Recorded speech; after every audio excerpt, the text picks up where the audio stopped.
नमस्कार। आज हम एक बड़े ही दिलचस्प सफर पर चलने वाले हैं। एक ऐसा सफर जो अक्सर हमारी नजरों से छिपा रहता है। जब हम ऑनलाइन कुछ ऑर्डर करते हैं तो वो हमारे दरवाजे तक आखिर पहुंचता कैसे है? आइए इस अनदेखी यात्रा को समझते हैं। हम में से कई लोगों ने विदेश से कुछ न कुछ तो मंगवाया ही होगा।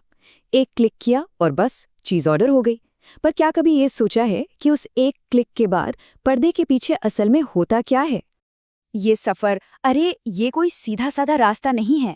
ये तो हमारी सोच से कहीं ज्यादा पेचीदा और मजेदार है। तो आइए एक प्रोडक्ट के साथ साथ चलते हैं और देखते हैं कि ये फैक्ट्री से दरवाजे तक पहुंचता कैसे है।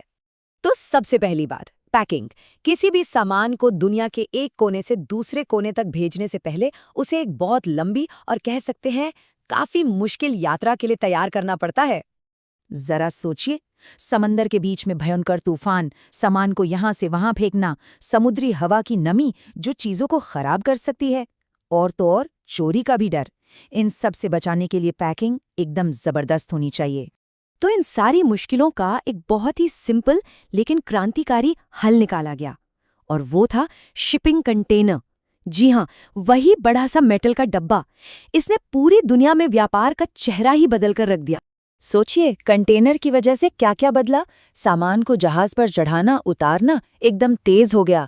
चोरी का डर, अरे वो तो सील बंद होता है तो डर कम हो गया। और अंदर रखा सामान भी पूरी तरह महफूज। कुल मिलाकर इसने दुनिया भर में व्यापार को बहुत ज्यादा तेज, सुरक्षित और हाँ, सस्ता भी बना दिया। चलिए, सामान तो पैक हो दिया, अब अगला काम है इसे एक जहाज पर भेजना। पर यहाँ एक और मजेदार बात है, सारे जहाज एक जैसे नहीं होते। इसे समझने का एक आसान तरीका है। सोचिए कि सिटी बस से जाना है या प्राइवेट टैक्सी करनी है। ये फैसला इस बात पर होता है कि सामान कितना है और कैसा है। तो शिपिंग की दुनिया में ना दो तरह की सर्विस होती हैं। पहली है लाइनर सर्विस। ये बिल्कुल शहर की बस की तरह है, जिसका रूट और टाइम फिक्स होता है। वो अलग अलग लोगों का थोड़ा थोड़ा सामान लेकर चलती है। और दूसरी है ट्रैम्प सर्विस। ये हो गई टैक्सी। इसे आप अपनी मर्जी के मुताबिक कहीं भी कभी भी ले जाने के लिए बुक कर सकते हैं। ये खासतौर पर तब काम आती है जब सामान बहुत ही ज्यादा हो, जैसे मान लीजिए हजारों टन अनाज। अच्छा, जहाज पर चढ़ाने से ठीक पहले सामान को एक बहुत ज़रूरी इम्तिहान से गुजरना पड़ता है। ये पक्का करना होता है कि जो सामान देश से बाहर जा रहा है वो अच्छी क्वालिटी का है भी या नहीं। और हाँ, ये कोई मामूली बात नहीं है। भारत समेत दुनिया के कई देश इस चीज को बहुत गंभीरता से लेते हैं। वो ये पक्का करते हैं कि देश से बाहर जाने वाला माल अच्छी क्वालिटी का हो। इसलिए शिपमेंट से पहले उसका इंस्पेक्शन जरूरी होता है। तो ये क्वालिटी चेक करने के भी 3 मेन तरीके हैं। पहला, अधिकारी आते हैं और बने हुए सामान में से सैंपल उठाकर चेक करते हैं। दूसरा तरीका ये है कि वो सामान बनने की पूरी प्रोसेस पर ही नजर रखते हैं। और तीसरा, अगर कोई कंपनी भरोसेमंद है, जिसका रिकॉर्ड हमेशा से अच्छा रहा है, तो उसे खुद ही अपनी क्वालिटी को सर्टिफाई करने की इजाजत मिल जाती है। अब सवाल ये उठता है कि इतने सारे काम, ये जटिल प्रक्रिया, इतनी सारी कागजी कार्रवाई, आखिर इसे संभालता कौन है? जरा सोच कर देखिए, हर एक शिपमेंट के लिए कितने ही कागजात, परमिट्स और न जाने कितने नियम कानून होते हैं। एक जरा सी चूक हुई और पूरा का पूरा शिपमेंट अटक सकता है।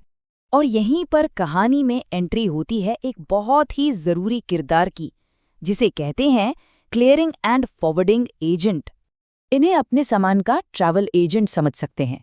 इनका काम क्या है? सब कुछ, सही जहाज बुक करने से लेकर कस्टम के सारे नियम कानून समझाने तक और सारी की सारी कागजी कार्रवाई पूरी करने तक, ये हर चीज का ध्यान रखते हैं ताकि सामान बिना किसी रुकावट के अपनी मंजिल की ओर बढ़ सके।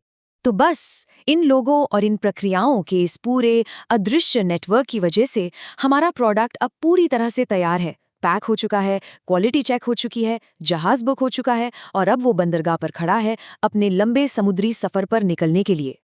तो अगली बार जब कोई अपना ऑनलाइन ऑर्डर ट्रैक करे और वो छोटी सी लाइन आगे बढ़ती दिखे, तो एक पल के लिए जरूर सोचिएगा, उस लाइन के पीछे कितने लोगों की मेहनत, कितनी प्रक्रियाएं और कितना बड़ा लॉजिस्टिक्स का जाल काम कर रहा है। असल में हर एक डिलीवरी लॉजिस्टिक्स और इंसानी कोशिश की एक छोटी सी जीत की कहानी है।